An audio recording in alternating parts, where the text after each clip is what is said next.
Muški šovinizam u sandžačkoj politici. Dr. Bisera Suljić Boškajlo. 35.2020. Mi žene Sandžaka nikada nismo imale svog predstavnika u parlamentu Srbije.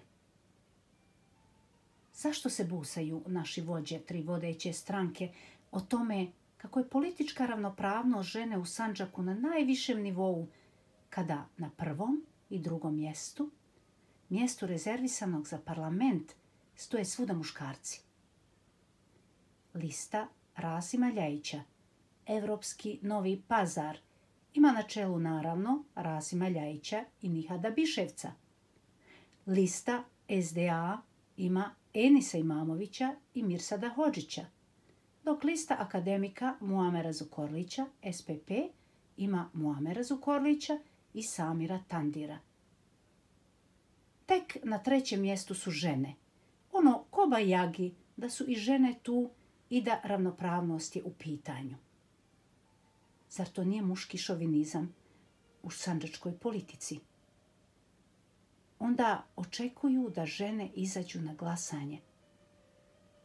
Zašto da glasaju? Zar nije ovo sramota modernog evropskog Sandžaka da se u Skupštini Srbije nikada nije pojavila sandžačka žena da kaže ono što zaista treba nama ženama, majkama, sestrama, kćerima našim u Sandžaku? Ovo govorim jer znam da muški političari imaju drugačiji pogled na svijet, dok žene to pak drugačije vide.